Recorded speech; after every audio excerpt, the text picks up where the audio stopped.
fait la correction du 70 qui ne consiste qu'à faire des constructions de points à partir des égalités vectorielles. Donc triangle ABC, on l'a fait au hasard. On va commencer par construire le point M.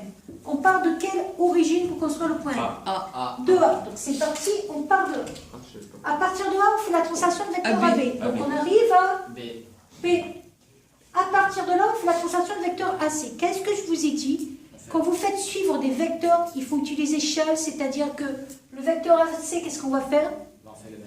On fait le même en partant d'ici.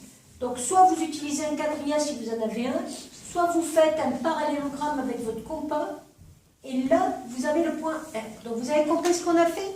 On a fait d'abord AB, on est arrivé à B, et de B, on a fait le même vecteur que AC en partant de B. Ça va pour ça? Non, moi je l'ai compris.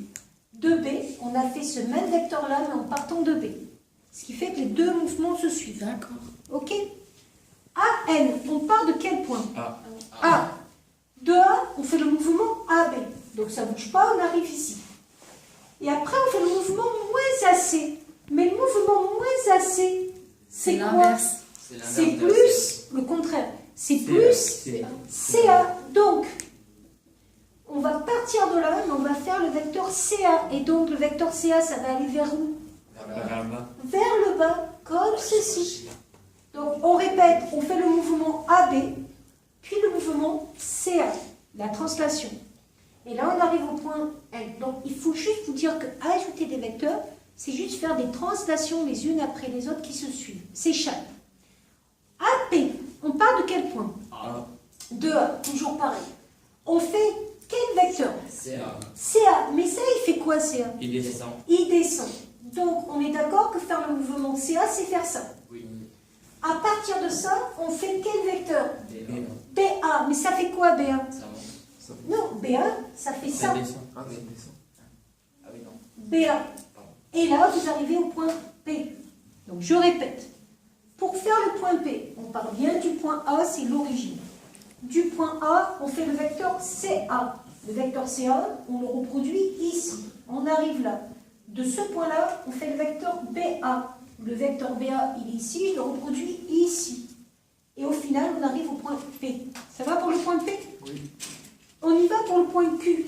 Pareil, moins AB, il vaut mieux écrire plus BA. Alors là, il y a deux façons de faire. C'est que, normalement, vous pouvez voir que AC plus BA, vous pouvez l'écrire comment? CA plus. Non, on ne peut pas l'écrire CA.